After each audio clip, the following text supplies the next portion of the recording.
Assalamualaikum warahmatullahi wabarakatuh. Alhamdulillahirabbil alamin wa bihi nasta'inu ala umuri dunya waddin wassalatu wassalamu ala asyrafil anbiya wal mursalin wa ala alihi wa sahbihi ajmain. Bapak-bapak dan ibu-ibu jamaah yang berbahagia, kita akan lanjutkan bahasan mengenai ibadah. Kali ini kita akan membahas ibadah maliyah, ibadah yang diwujudkan dalam bentuk harta kekayaan. Ada 4 peraturan di dalam Islam yang mengatur perlalu lintasan kekayaan. Jadi bagaimana kita memiliki kekayaan, proses untuk memperoleh kekayaan itu di Islam diatur dalam 4 hal. Pertama adalah usaha, bekerja, mencari nafkah. Dan itulah dikatakan sebagai langkah yang dapat menghasilkan rizki yang paling berkah. Jadi Nabi mengatakan rizki yang paling berkah adalah rizki yang kamu peroleh dari hasil kerjamu sendiri. Jadi di zaman Nabi sulit mencari orang-orang yang minta. Cari orang yang minta, sehingga Al-Quran Allah perlu menurunkan wahyu khusus yang memerintahkan kepada Nabi supaya diperhatikan juga orang-orang yang tidak mau minta, tapi sebetulnya mereka itu perlu dibantu. Karena karakter yang dibangun oleh Nabi adalah mereka yang senang bekerja dan kemudian senang memberi. Itu sebuah karakter yang dibangun oleh Nabi. Ada beberapa contoh. Umpamanya sahabat Abdurrahman bin Auf. Abdurrahman bin Auf itu konglomerat Mekah. Asetnya terdiri dari tanah dan perkebunan di Taif dan ratusan ternak. Tapi karena ada panggilan hijrah dari kota Mekah ke kota Madinah, dia tinggalkan kota Mekah itu jalan kaki sampai 500 km. Dan itu di musim panas bulan September, kira-kira 50 derajat Celcius lah. Jadi kalau ibu bapak pas ibadah haji bulan September atau Agustus itu merasakan itu panasnya di sana itu. Nah, mereka jalan kaki itu sampai di kota Madinah. Abdurrahman orang kaya ini bukan hanya miskin tapi kelaparan. Kelaparan, kemudian dengan takdir Allah bertemu dengan seorang konglomerat Madinah namanya Sa'ad. Ternyata Sa'ad ini bekas mitra dagang. Jadi saat melihat, ini mitra dagang saya, dia konglomerat Makkah nih jadi miskin. Karena demi cinta kepada Allah, cinta kepada Rasul, cinta kepada Islam, sampai berani meninggalkan seluruh kekayaannya. Maka segeralah saat itu musyawarah dengan keluarga, dengan istri dan anak-anaknya. Akhirnya dia kembali menemui Abdurrahman. Ya Abdurrahman, saya Sa'ad. Saya orang kaya di sini. Saya mitra dagang Anda. Saya kaya karena barang dagangan saya Anda yang memasarkannya bertahun-tahun di Mekah. Nah sekarang ini Anda datang ke sini demi cinta Anda kepada Allah, kepada Rasul dan kepada Islam. Anda tinggalkan seluruh kekayaan Anda. Saya telah musyawarah dengan istri dan anak-anak, membagi 2 kekayaan saya. Kebun kurma yang sebelah sana menjadi milik Anda, halal untuk Anda. Rumah saya ada 2, saya bagi 2, yang 1 untuk Anda. Di rumah saya ada sejumlah perhiasan terdiri dari uang dinar dan emas. Sudah saya bagi 2. Separuh untuk Anda. Malah kata Ahmad Salabi, penulis terkenal dari Mesir, mengatakan istri saya juga ada 2 katanya. Tapi itu nggak usah diteruskan lah supaya tidak jadi masalah. Nah ini yang menarik adalah jawaban Abdurrahman bin Auf yang menerima pemberian gratis dari teman, ikhlas, tulus. Beliau memberikan jawaban dengan puisi yang merujuk kepada sabda-sabda Nabi. Jadi beliau Abdurrahman mengatakan, semoga Allah menerima sedekah Anda. Semoga Allah memberkati harta Anda. Karena menurut ajaran Islam, harta itu kalau disedekahkan, harta yang ada menjadi tambah berkah. Tambah berkah, tambah bermanfaat, tambah membahagiakan, tambah mendorong kepada ketakwaan. Semoga Allah menghapuskan dosa dan kesalahan Anda. Karena menurut ajaran agama kita, setiap sedekah dan infak itu menghapuskan dosa dan kesalahan kita. Setiap hari itu ada ratusan malaikat turun ke bumi. Kerjanya cuma mendoa, ya Allah, Maafkan semua dosa dan kesalahan orang-orang yang hari ini berinfak. Maafkan ya Allah semua dosa dan kesalahan orang-orang yang hari ini bersedekah. Limpahkan rahmat barakahmu kepada mereka yang hari ini berinfak. Tiap hari katanya begitu. Lantas semoga Allah mencurahkan rahmat kepada keluarga anda. Karena dengan sedekah katanya keluarga menjadi mawaddata warahmah. Dan sejumlah doa dan ujungnya ia mengatakan, saya mohon maaf. Saya tidak siap menerima pemberian dari anda. Karena saya tahu banyak orang yang lebih pantas menerima pemberian itu. Saya masih sehat, tolong tunjukkan kepada saya di mana pasar. Saya akan memulai dari nol untuk membangun ekonomi keluarga. Jadi Abdurrahman bin Auf tidak mau menerima pemberian itu. Bukan karena sombong, bukan karena membazirkan harta, bukan karena tidak menolak rezeki, tidak.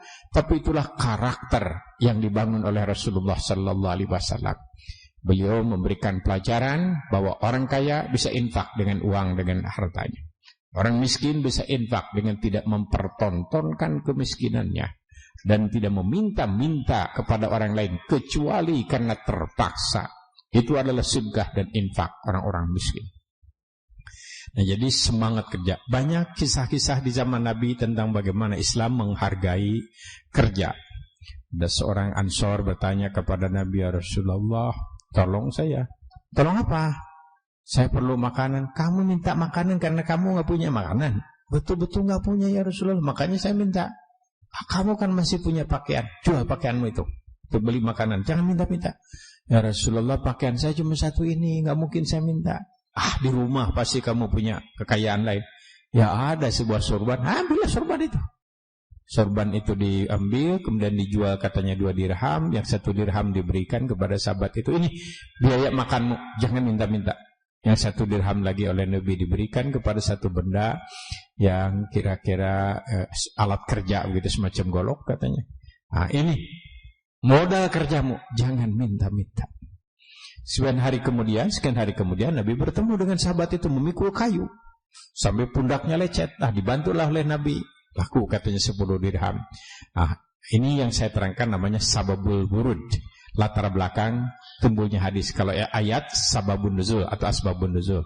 Kalau hadis sababul wurud, asbabul wurud kalau banyak. Nah, hadisnya beliau memberikan komentar. Orang yang bekerja kasar seperti ini sampai pundaknya lecet dengan penghasilan tidak berapa, jauh lebih mulia di sisi Allah daripada mereka yang kerjanya minta-minta.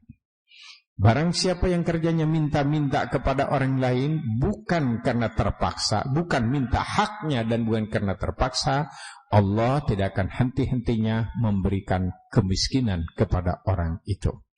Nah, ini beberapa saja bagaimana Islam menekankan tentang etos kerja. Kerja keras mencari nafkah adalah ibadah. Kerja keras mencari nafkah adalah kifarat penghapus dosa.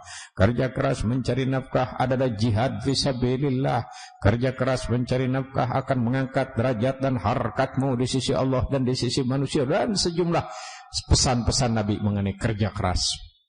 Nah, itu satu, diperoleh dengan kerja.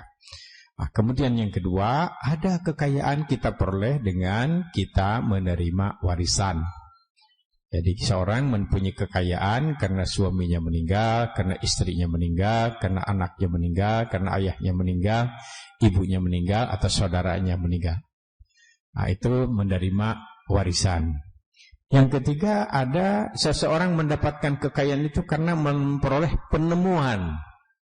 Ada 2 macam penemuan. Satu yang disebut rikaz. Rikaz itu penemuan harta karun. Harta karun. Jadi menemukan harta yang tidak ada pemiliknya. Tidak ada pemiliknya.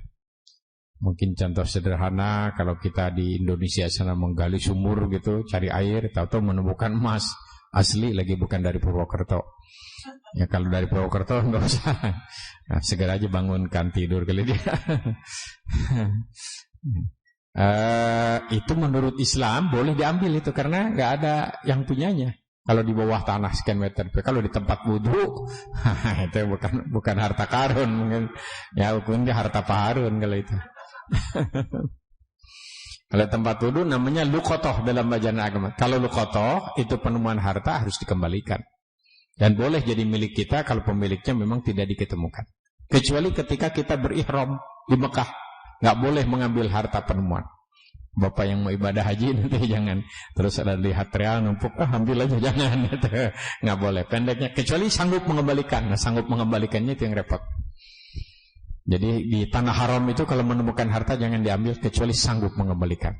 Maka pemerintah Saudi menyediakan itu di dekat Mas'a, dekat tempat sa'i ada corner khusus, ada ruangan khusus. Kita taruh di sana itu. Jadi kalau kita ada kehilangan gitu, datang ke sana itu ada. Biasanya kalau loket kembali lagi. Kalau uang alhamdulillah jarang kembali lagi itu. Walaupun di sana sayang juga apalagi banyak. Nah itu luqatah. Kalau luqatah kita menemukan jam tangan di tempat wudu ya harus diumumkan telah diketemukan jam tangan merek Rolex. Barang siapa jamaah yang merasa kehilangan silakan menghubungi pengurus masjid begitu. Ditunggu sampai jam 2. Kalau selesai jam 2 belum ada juga maka menjadi milik masjid. Wah nih. Itu luqatah harus kembalikan pada dasarnya. Nah itu para ulama membahas sekian hari diberi, nah, itu ijtihad aja. Mungkin sekarang tidak pakai hari itu bagaimana. Pendeknya harus dikembalikan. Tapi kalau rikaz, sekali lagi, rikaz itu boleh dimiliki. Tapi keluarkan zakatnya 20% khumus. Jadi khumus itu satu harta rampasan perang, itu 20%. Nah, sekarang barangkali kasusnya hampir tidak pernah terjadi lah. Dari zaman dulu. Yang kedua ada rikaz, harta karun. Jadi kalau di Indonesia menggali tanah menemukan emas, mereknya umpamanya saja kan Arok, kan Dede sudah nggak ada itu. Kalau kan Arotan bisa di sini kan ada bekas petinju itu. Nah ini rikaz. Tapi undang-undang kita mengajarkan sekian meter di bawah tanah itu milik negara. Jadi kita harus sebagai warga negara yang baik harus kembalikan ke bagian purbakala. Itu insya Allah kita mendapat piagam dari kertas. Nah ridho lah, ikhlas. Nah, dianalogikan dengan rikaz sedikit ini kaitan dengan zakat, yaitu seseorang yang mendapatkan rezeki nomplok halal tentu saja bukan dapat judi, rezeki nomplok profesi tertentu yang karena sesuatu hal mendatangkan uang begitu cepat umpamanya saja. Sekarang kan ada yang kontrak di TV swasta itu saya tahu sampai 3 miliar itu. 3 miliar mereka kontrak itu. Kayak Mas Tukul sekarang lagi populer. 3 miliar sampai 4 miliar itu. Kalau Ustadz 200.000 itu. Nggak cukup untuk ongkos ke Bandung. Malah sekarang Ustadz kalau mau ceramah dia harus bayar lagi. Di TV Jakarta itu harus bayar, Pak. Saya ditawarin, Pak, betul katanya dapat. Boleh, saya bilang kapan kamu? Tapi harus ada sumbangan untuk ini Pak, berbayar 3 juta. Nah, ya Allah, 3 juta lebih baik saya pikir sumbangan fakir miskin aja di Indonesia lah daripada belikan ke TV swasta. Jadi rezeki nomblok itu apa ya? Banyak sekarang nih. Orang karena begitu populer cuma muncul dalam sebuah seminar, honornya besar untuk ukuran Indonesia lah, besar itu 20%. Kerja nggak berapa, cuma populer. Populer itu kan kehendak Allah itu. Orang lagi populer kalau mau menghendaki rusak itu. Apa aja lah salahnya itu. Difitnah orang, kayak ada kecelakaan, salah melangkah, salah kebijaksanaan, salah ngomong gitu. Bisa itu. Atau mana ada manusia tidak punya aib? Ya, tidak ada manusia tanpa aib. Orang populer itu bisa rusak aib. Yang dibuka aja oleh Allah Subhanahu Wa Taala melalui supirnya gitu, melalui istrinya, atau melalui bekasnya. Barang-barang bekas itu bisa itu. Jadi sebetulnya orang populer itu kehendak Allah, kehendak Allah. Kalau orang mau jatuhkan yang boleh sekaligus bisa. Nah, itu bisa aja. Allah itu tuh izzu man tasya wa tuzillu man tasya. Engkau berikan kemuliaan kepada orang kau kehendaki. Engkau berikan kehinaan kepada orang yang kau kehendaki. Dikultuskan, dimitoskan, kemudian hancur, gebukin, ngomongin di mana-mana. Banyak terjadi. Dalam dunia politik adalah hal yang biasa.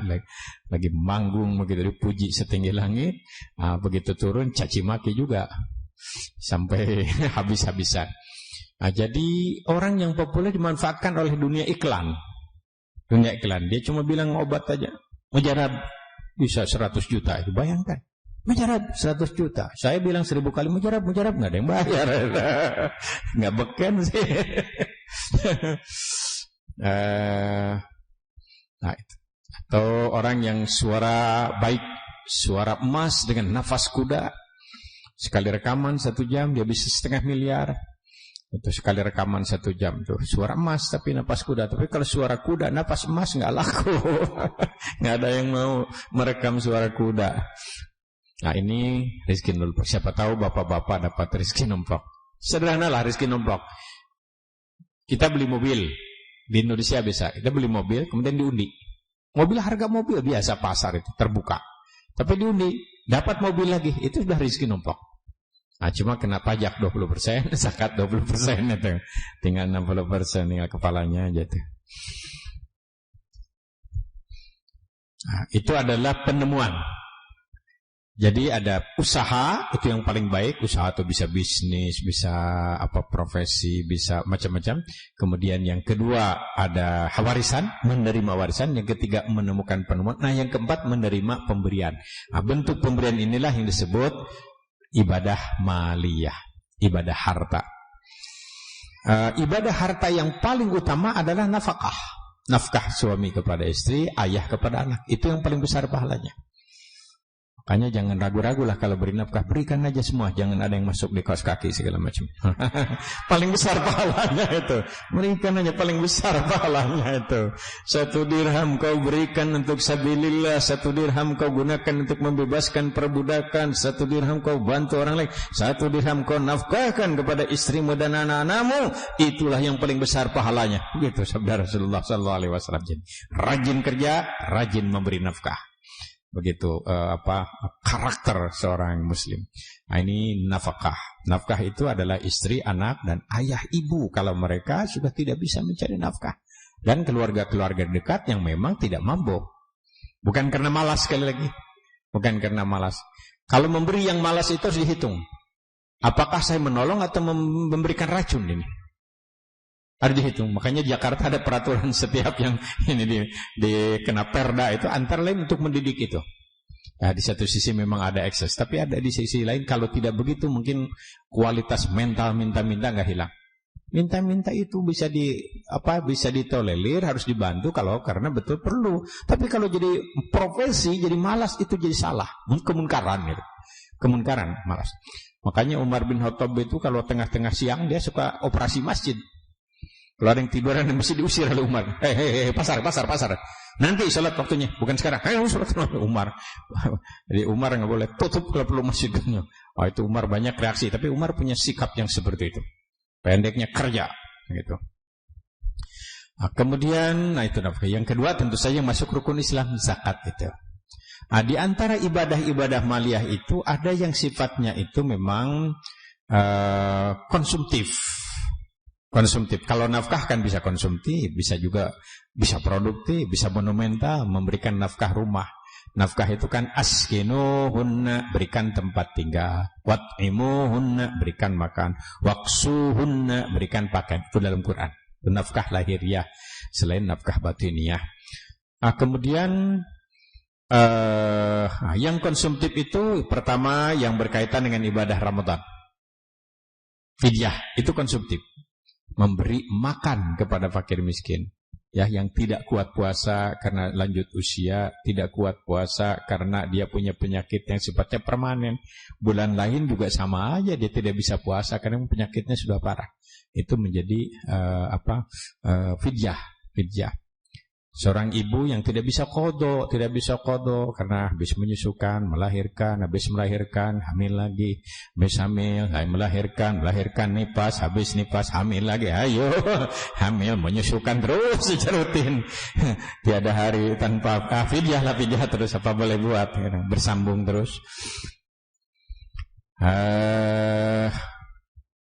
Memang seorang ibu dan seorang ibu yang hamil dan menyusukan, kalau memang ada waktu qadha juga boleh qadha, disamakan dengan sakit. Ganti fidyah disamakan dengan tidak kuat. Biasanya kan ibu-ibu bayar fidyah, Bu ya. Kalau qadha kan ibu yang bayar, kalau fidyah suami yang bayar. Kifarat sama, memberi makan. Fidyah tidak boleh dalam bentuk pakaian namanya saja. Fidyah dalam bentuk bantuan semen untuk pembangunan masjid tidak boleh, kecuali kalau makanan hariannya memang semen. Kemudian kifarat juga sama, utuh. Kifarat fidyah itu utuh. 10 fakir miskin, sumpah palsu 10 fakir miskin. Apalagi nazar tidak kesampaian. Orang nazar lah. Kalau anak saya diterima di perguruan tinggi itu nazar, umpamanya saja mau baca Quran 2 hari tamat. Baru baca surat Al-Baqarah udah pingsan. Nggak ada bakat. Ada bakat namatin Quran, ya sudahlah. Kifarat aja, memberi makan 10 fakir miskin. Yang ketiga ila. Ila itu seorang suami mengharamkan istri, maka dia harus kifarat memberi makan 10 fakir miskin atau puasa 3 hari, 10 hari. Kemudian kifarat 60 fakir miskin, alternatif dari 60 hari puasa itu. Zihar, suami mengharamkan istri disamakan dengan ibu kandung sendiri, membunuh manusia tidak sengaja, melaksanakan hubungan seksual siang hari bulan Ramadan, itu terkena sanksi. Puasa 60 hari atau memberi makan 60 fakir miskin. Konsumtif fidyah dan kifarat itu lengkap. Artinya makanan pokoknya ya beras kalau kita makan nasi, kemudian lauk pauknya lengkap seperti yang biasa kita makan dalam bulan Ramadan itu. 2 kali tiap satu orang, 2 kali makan kan, sahur dengan buka. Kemudian ada yang cuma daging aja, 3 macam diingatkan kembali. 1 akikah, yang kedua al-hadyu. Al-hadyu itu korban yang dilakukan ketika kita melaksanakan ibadah haji tamattu. Mesti memotong kambing di sana, di Mina, tidak boleh di tempat lain, karena itu paket haji. Kalau tidak bisa melaksanakan al-hadyu, baru puasa 10 hari, karena uang realnya habis untuk beli karpet maunya saja, maka dia harus puasa 10 hari, 3 hari di tanah suci, 7 hari di luar tanah suci. Begitu juga al-dam, dalam haji banyak sekali dam. Kalau kita masuk miqat ke tempat memulai ihram, kita nggak pakai kain ihram, nyelonong aja ke sana pakai blue jean. Itu kena dam, harus motong seekor kambing. Atau di Arafah nggak dijemput-jemput, jalan kaki malas, nunggu sampai subuh, berarti tidak mabit di Muzdalifah, dia harus potong seekor kambing. Atau dari Muzdalifah sebelum jam 12 malam sudah masuk ke Mina. Ternyata di Mina kosong, memang belum musim kosong. Belum musim, wah sana kosong kok, siapa bilang waktu nyerbutan saya enggak ada orang yang memang enggak belum musimnya. Apalagi sekarang kosong itu. Mau diciumin juga mabit itunya boleh tuh, jamarotnya. Itu kena dam. Atau seorang laki-laki kan enggak boleh pakai tutup kepala, tapi karena sesuatu hal dia terpaksa ditutup kepalanya itu, diperban namanya saja, kena dam, motong seekor kambing. Atau menutup kakinya pakai perban karena sakit, itu kena dam, harus memotong seekor kambing. Jadi hanya daging aja, motong seekor kambing, potong seekor kambing. Kalau melakukan hubungan sedang ihram, itu potongnya harus seekor unta dan batal hajinya. Batal hajinya, dan tahun depan harus kembali lagi ke sana karena melakukan hubungan seks. Ada juga yang cuma sekian mud beras, itu juga konsumtif. Bisa dalam bentuk uang kira-kira 20 realan. Kalau bapak lagi ibadah haji lupa umpamanya saja mencabut rambut, potong rambut karena sudah kebiasaan menyelengi nganggur-nganggur, 20 real kena dam. 20 real 20 real 20 real itu kena sekali cabut itu. 10 kali cabut 200 real itu. Nah, atau potong kuku, atau pakai minyak wangi, atau pakai tisu basah. Tisu basah itu sama dengan minyak wangi itu. Kalau ibadah haji hati-hati. Tisu basah habis makan pakai tisu basah, kena wangi, kena dam. Tapi tidak seekor kambing, itu cuma sekian mud beras, dihitung-hitung sekitar 20 real, 20 sampai 25 real. Memetik tumbuh-tumbuhan. Di tempat mabit di Abjar Ali, Zulhulaifah itu sudah hijau, atau di Arafah. Maklum orang Bandung mikirnya lalap aja menpetik aja dikira pohon tela. Itu kena 20 real. Itu konsumtif semuanya, tidak boleh diganti dengan yang lain. Ada yang ketiga yang konsumtif dan daging saja, yaitu udhiyah, kurban. Para ulama beda pendapat. Kurban itu ada yang berpendapat wajib, ada yang berpendapat sunnah muakkadah. Mazhab Syafi'i yang dianut di Indonesia itu berpendapat sunnah muakkadah tentang kurban. Nah, untuk bapak-bapak di sini kurban tidak salah kalau kurbannya di Indonesia. Tinggal beritahu saja, tolong saya kurban atas asas manfaat jadinya. Di Indonesia punya kurban. Nabi tidak pernah meninggalkan kurban. Padahal beliau di Madinah tidak termasuk orang kaya. Beliau itu kaya sebelum menjadi Nabi. Beliau pedagang yang sukses kan.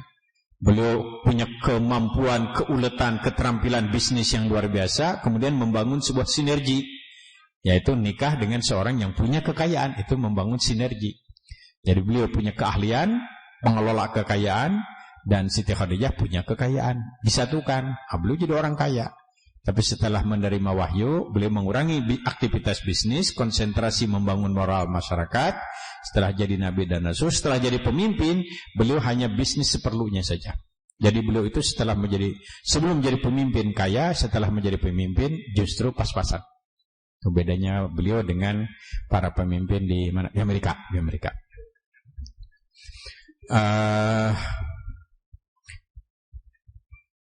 Nah, tapi walaupun pas-pasan, kurban itu selalu. Jadi 9 kali beliau 9 tahun kan berkurban. Terakhir beliau berkurban, salat terakhir itu beliau sampai berkurban 100 ekor kambing. Jadi kumpulkan setahun itu mengumpulkan kambing. Dan pidatonya dia barangkali tahun ini adalah tahun terakhir saya bisa berkurban. Hari ini saya berkurban untuk diri saya. Saya berkurban mewakili keluarga saya yang tidak mampu berkurban. Saya berkurban mewakili umatku yang tidak mampu berkurban. Beliau berkurban sampai 100 ekor. Tangannya luka memotong beberapa ekor dan diganti oleh sahabat lain. Dan beliau bersabda, "Faman kanat lahu sa'atun falam yudhi fala yaqrabanna musallana." Barang siapa yang tidak mampu, barang siapa yang mampu berkurban dan dia tidak mau juga berkurban, jangan dekat-dekat dengan musallaku. Begitu Nabi memberikan ancaman. Artinya orang yang tidak mau berkurban nggak pantas kalau datang ke Madinah, nggak pantas kalau datang ke Haram.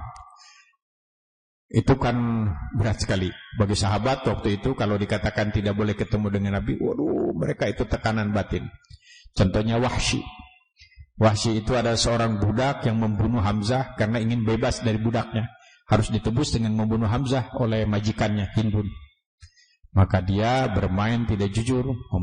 Dia memang penombak ulung. Tombaknya pakai racun, kemudian dari jarak tertentu sambil sembunyi ditombak Hamzah dari belakang sampai ujung tombaknya keluar dari dada. Hamzah terkapar. Nabi melihat betul bagaimana pamannya waktu itu terkapar ditombak oleh Wahsy. Nah, ketika proklamasi kota Makkah, Wahsy ini masuk Islam. Masuk Islam. Nabi memejamkan mata, terima. Wahsy, kau baca syahadat, kau Islam, jangan tampakkan mukamu di depanku. Jauh. Aku lihat wajahmu, aku ingat pamanku yang terkapar mati terbunuh sebagai syuhada karena tanganmu. Wahsy menangis. Jadi setelah itu beliau kalau ada Rasul sedang menyampaikan tausiah, sembunyi, ingin mendengar tapi tidak mau menyakiti Rasulullah. Sampai beliau bersumpah, Wahsy itu, saya telah membunuh manusia yang paling suci setelah Rasul, Hamzah. Saya harus membunuh manusia yang paling jahat setelah iblis, yaitu Musailamah yang mengaku jadi nabi. Jadi ketika Musailamah mengaku jadi nabi, ditahan. Jangan kau bunuh dia. Jangan kau bunuh. Aku bagian aku. Lari dia ke depan. Dia yang membunuhnya. Dia puas. Ya Allah, silahkan cabutlah nyawaku, silahkan. Aku ridho sekarang sudah menebus. Tanganku telah membunuh manusia yang paling suci setelah Rasul. Dan aku berhasil membunuh manusia paling jahat setelah iblis karena mengaku jadi nabi. Nah ini Wahsy. Jadi Wahsy itu tersiksa karena nggak boleh dekat dengan Rasulullah. Waktu itu sahabat merasa tersiksa kalau nggak boleh dekat kepada Nabi, karena mereka merasa nikmat kalau melihat wajah Nabi, mendengar wasiat Nabi, tausiah Nabi, mendengar bacaan Quran Nabi, bisa salaman dengan Nabi, apalagi bisa dirangkul oleh Nabi. Nikmat. Mereka rebutan gitu, rebutan. Ya sekarang bisa dibayangkan Bapak dan Ibu, kalau kita bisa mimpi ketemu dengan Nabi. Padahal kan namanya juga mimpi, tapi Allah nikmatnya luar biasa. Larut itu dalam kenikmatan, air tak mengalir. Luar biasa. Gak adalah kenikmatan itu, baru mimpi aja itu. Baru mimpi ketemu dengan Nabi, salaman dengan Nabi, didoakan oleh Nabi, dirangkul oleh Nabi, diusap-usap oleh Nabi, diberi wasiat. Aduh, luluh itu, hancur rasanya ini tuh. luluh nikmat gitu, dan itu sulit kan, tidak semua orang bisa itu. Tapi begitu merasakan, ya Allah luar biasa itu, nikmat ketemu dengan Nabi. Tapi tidak ada, jangan macam-macam ya, mimpi namanya juga mimpi. Nah ini bisa dibayangkan nanti di yaumil mahsyar, Bu, ketika Rasul memanggil umatku, kemari bersamaku ke surga bersamaku. Bayangkan panggil satu-satu itu orang-orang yang dekat dengan Nabi, yang ahli tahajud, yang baik-baik. Wah, itu dari panggil. Yang suka tahajud, yang subuh ke siang, yang rajin infak, yang medit. Jadi ini adalah kurban. Jadi kurban itu usahakan setiap bulan Zulhijjah kurban. Usahakanlah 1 ekor untuk satu keluarga cukup, 1 ekor kambing. Nah ini mengenai kurban. Memang untuk kurban ini ada aturan, boleh kita mengambil bagian dagingnya kalau dikurbankan di sekitar kita, boleh mengambil. Beda dengan zakat fitrah. Kalau zakat fitrah begitu diberikan jangan ngambil. Zakat fitrah berikan 2,5 kilogram, 2,5 liter, kirimlah ke rumah, nggak boleh. Kalau zakat fitrah harus semua. Malah untuk keluarga dikelilingkan nggak, begitu jadi muzaki nggak boleh, jadi mustahik. Ya. Malamnya kita muzaki ya 2,5 kilogram berapa sekian dolar, pagi-pagi bagian gue yang mana?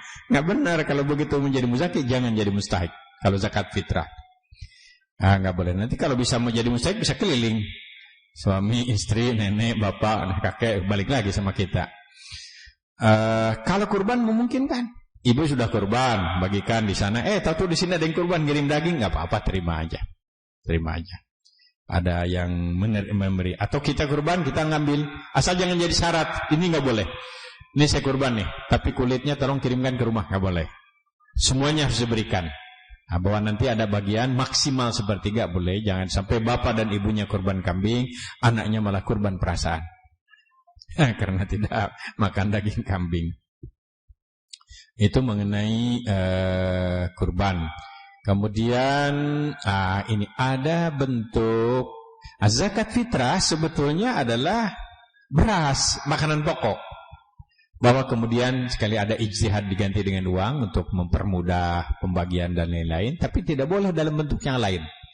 Zakat fitrah tidak boleh dalam bentuk lain, harus makanan pokok.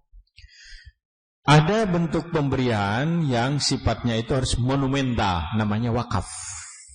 Wakaf itu harus benda yang memang monumental. Jadi wakaf rumah, wakaf tanah, kemudian wakaf Quran, wakaf rukuh boleh. Nah sekarang ini sedang dikembangkan wakaf 2 hal di Indonesia. Satu, wakaf dana abadi. Wakaf dana abadi adalah wakaf dalam bentuk uang. Jadi orang mau punya uang 10.000 rupiah saja bisa wakaf, tapi dihimpun nanti dengan yang lain. Nah setelah dikumpulkan oleh sebuah lembaga, di sana yang menangani bank syariah, Bank Syariah Mandiri, kemudian Bank Muamalah, dan mungkin seluruh bank syariah. Nah uang itu tidak boleh dihabiskan, tapi betul-betul sebagai yang aset umat yang abadi. Abadi dalam tanda kutip tentu saja. Jadi disimpan, nanti hasil mudorobahnya bagi hasilnya baru boleh digunakan. Itu wakaf dana abadi. Ini dikembangkan di Mesir dan sukses. Yayasan Al-Azhar Mesir itu yayasan terkaya, mungkin paling tidak menurut yayasan Islam terkaya. Sehingga pemerintah untuk membangun jalan tol yang sekian ratus kilometer aja bisa meminjam uang ke Yayasan Al-Azhar itu. Kenapa? Karena sukses membangun wakaf dana abadi sejak dulu. Jadi orang-orang dari alumni, dari pegawai-pegawai, dari orang-orang kaya itu wakaf dikumpulkan, dihimpun, jadi dia punya uang besar menghimpun wakaf dana abadi. Dulu Pak Tarmizi Tahir, Menteri Agama, pernah merintis wakaf dana abadi dari uang haji itu. Tapi kalau tidak salah sekarang ini nggak ada. Jadi menguap entah kemana mampirnya. Memang di kita itu daerah menguap gitu. Mudah menguap kalau yang begitu tuh. Sebetulnya kalau ini dikoordinir di Indonesia, dana umat cukup besar karena kita bagaimanapun umatnya besar. Pak Harto berhasil menghimpun dana dari pegawai negeri aja yang kurang dari 1% dari penduduk Indonesia kan. Ternyata bisa membangun 1.000 masjid kan. Cuma setelah 98 ini yang aslinya kemana ini uang Yayasan Amal Bakti itu cuma besar, dari bunganya saja bisa membuat masjid 1.000 masjid seluruh Indonesia. Targetnya dulu memang madrasah, kemudian poliklinik dan lain-lain, tapi Allah belum mengizinkan, sehingga harus memulai merintis kembali. Kalau ormas-ormas Islam melakukan itu, gerakan wakaf dana abadi, sebetulnya cuma sampai sekarang ternyata sulit. Mungkin harus Pak Yusuf Kalla atau Pak SBY yang komandonya gitu ke bawah. Kemarin pada waktu acara-acara sahur bersama, buka bersama di Jakarta, kita cetuskan kembali gimana ini untuk lanjutkan lagi. Tapi harus yang punya wibawa dan punya kedudukan formal lah supaya mudah itu.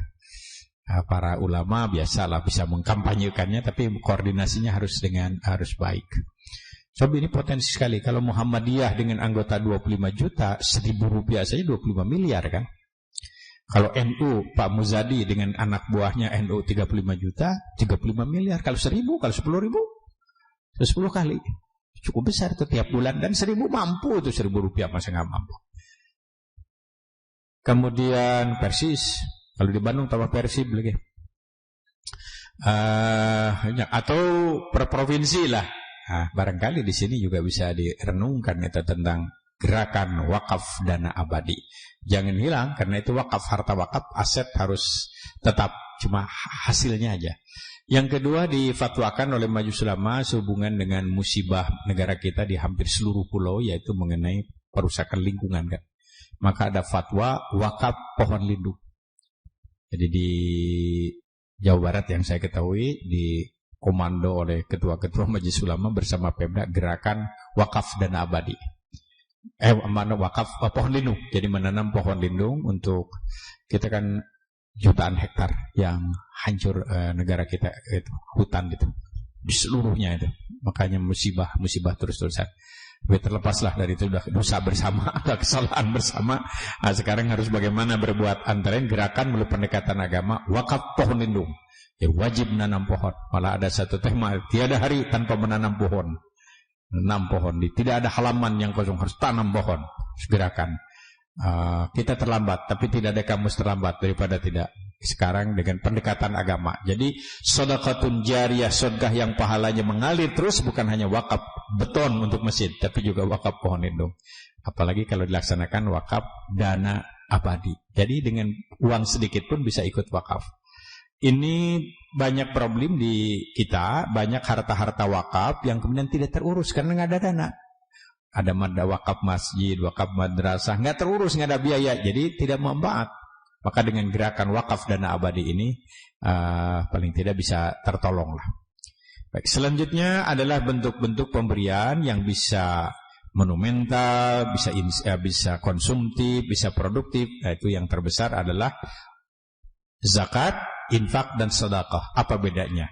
Quran sendiri sering menggunakan zakat dengan kata-kata sedekah, seperti tentang mustahik zakat. Innamas sadaqatu lil fuqara. Sesungguhnya sedekah lil fuqara, bagi fakir miskin 8 asnaf. Tapi sebetulnya sedekah di sana zakat. Kadang-kadang juga Quran menggunakan zakat itu dengan kata-kata infak. Anfiqu min thayyibati ma kasabtum. Keluarkan zakat dari setiap usahamu yang halal. Itu zakat. Tapi secara umum, sedekah lebih umum daripada zakat dan infak. Sedekah itu tidak hanya uang, tapi sedekah itu bisa juga senyum, itu bernilai sedekah. Membuang sampah ke tempat sampah adalah sedekah. Melangkahkan kaki ke masjid untuk sholat jamaah atau ke majelis taklim adalah sedekah. Menyenangkan orang lain adalah sedekah. Idkhadus surur, membikin orang lain itu bahagia dan senang, itu adalah sedekah. Kemudian orang miskin tidak minta-minta, itu adalah sedekah. Jadi banyak sedekah itu. Ya, bagaimana ibu senyum kepada suami juga itu adalah sedekah. Tapi kalau sedang tidur senyum-senyum menakut-nakuti. Itu sedekah. Yang kedua infak. Bedanya apa infak atau sedekah dengan zakat? Kalau zakat itu persentasinya ditentukan. 2,5%, 5%, 10%, 20%. Infak persentasinya tidak ditentukan. Tapi boleh ditentukan oleh ulil amri, oleh pemerintah ditetapkan. Boleh. Kemudian yang kedua, zakat itu waktunya ditentukan. Ada yang setiap Idul Fitri, zakat fitrah. Ada yang setiap setahun sekali kalau bisnis dan simpanan. Ada yang setiap panen kalau ke pertanian, tanaman, dan hutan. Kemudian ada juga setiap penghasilan profesi-profesi tertentu. Sedangkan infak waktunya tidak ditentukan, kapan saja diperlukan. Semua zakat wajib hukumnya, tapi infak bisa wajib, bisa juga sunat. Sasarannya kalau zakat itu dari orang muslim kepada orang muslim. Itu yang walaupun ada debatable, katanya boleh untuk daerah tertentu karena hal tertentu. Tapi pada dasarnya awalnya begitulah, untuk orang Islam, dari orang Islam untuk orang Islam. Tapi kalau infak boleh kepada non-muslim. Jadi kalau seorang di Indonesia bayar pajak, itu niatkan infak bisa. Kalau zakat tidak bisa, karena nanti penerimanya ada bukan mustahik zakat. Tapi kalau infak bisa untuk kepentingan umum. Ya dapat pahala juga, infak sama. Bisa wajib, bisa juga sunat. Nah, sekarang kan undang-undang yang diluncurkan di zaman Presiden Habibie belum bisa dilaksanakan, tentang undang-undang zakat, undang-undang haji. Ada beberapa undang-undang yang ditelurkan pada zaman Pak Habibie, itu sangat produktif kan undang-undang. Lahir sejumlah undang-undang.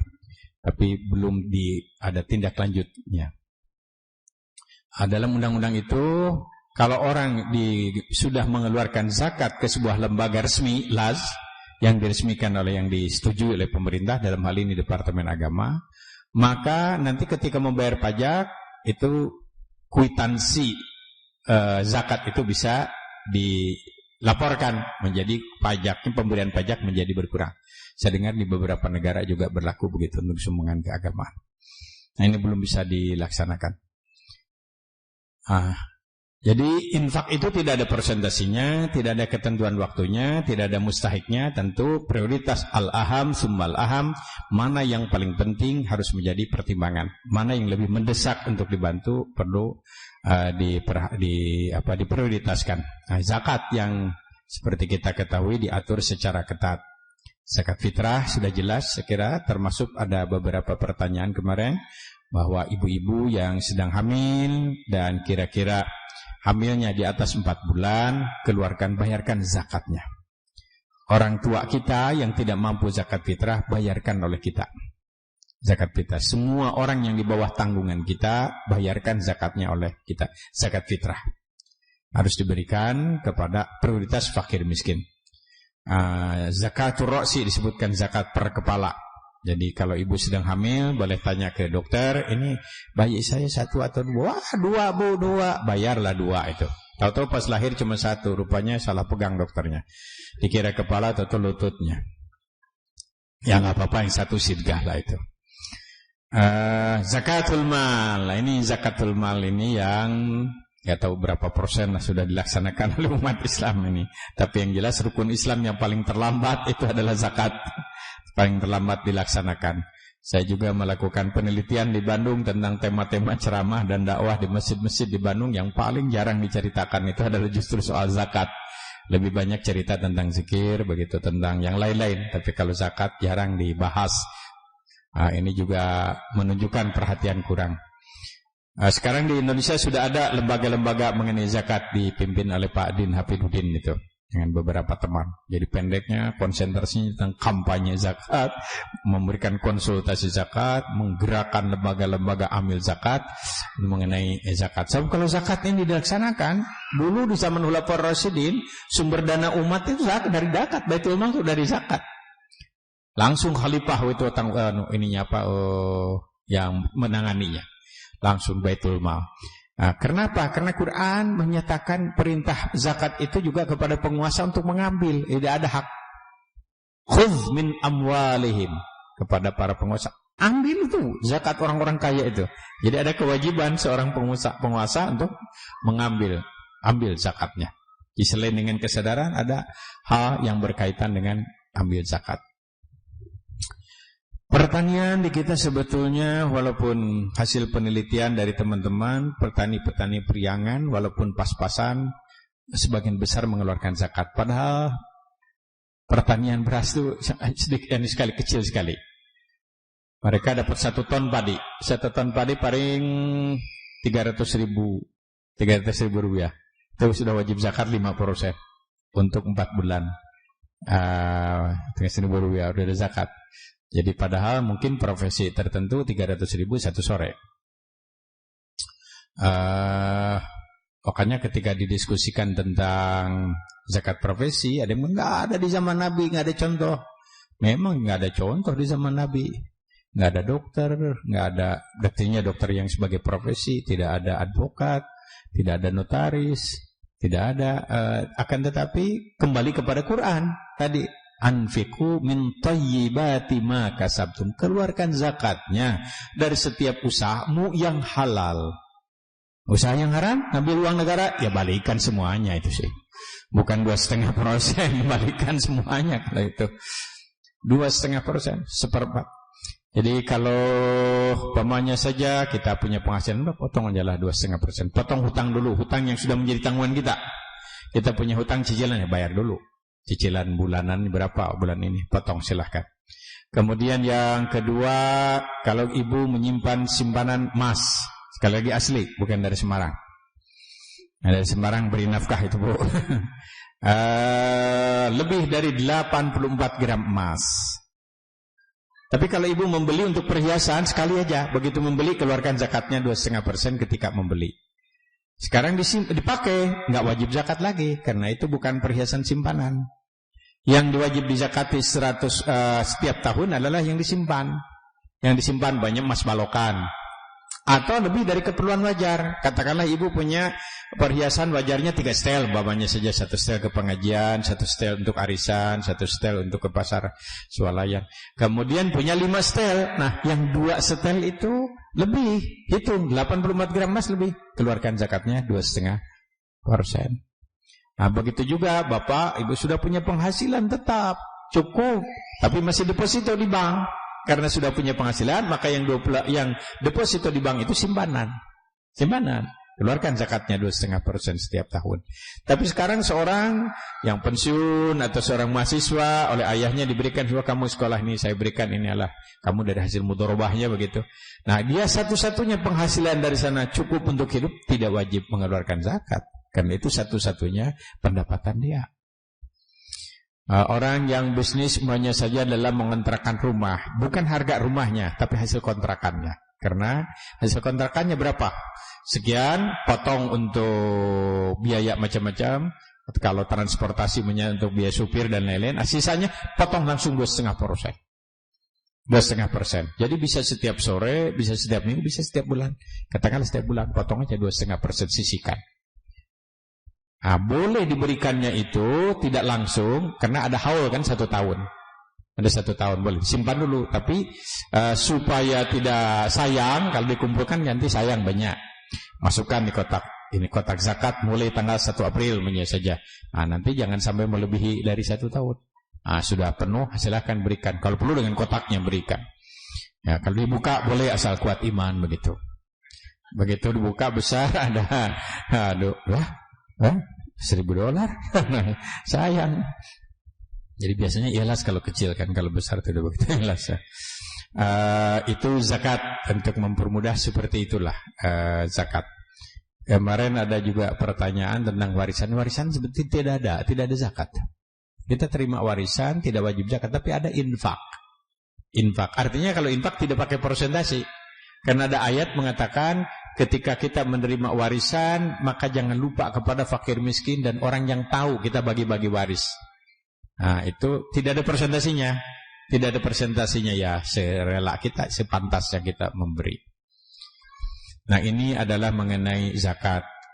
Abu Bakar Siddiq, khalifah pertama dari Khulafaur Rasyidin, orang yang biasanya lunak, lemah lembut, tapi ketika ada orang Islam tidak mau zakat, beliau mendadak bersikap keras. Di depan umum beliau pidato, wallahi summa wallahi, demi Allah, law qatilan nas man farraqa bainas shalah wa zakat. Demi Allah, saksikan olehkan, demi Allah, aku bunuh mereka itu yang sudah sholat kalau tidak mau bayar zakat. Dipilihnya waktu itu panglima 18 tahun, namanya Usama, tapi bukan Bin Laden, belum lahir. Dipilih Usama, tapi kemudian rupanya cuma sok terapi aja. Orang-orang kaya itu membayar zakat untuk menunjukkan betapa pentingnya zakat. Jadi ini saya kira Penting juga bagi kita, salah satu bentuk amalan ibadah kita jangan lupa, tidak hanya rajin salat, tapi zakatnya juga jangan lupa. Dan Allah memberikan jaminan, tidak akan ada orang miskin gara-gara zakat. Nggak pernah terjadi orang jadi fakir gara-gara zakat. Tidak pernah ada orang sengsara gara-gara zakat. Unfik, infakkan hartamu, aku yang akan menggantinya. Kau buka keran rezekimu, aku buka keran rezeki yang lebih besar untuk kamu.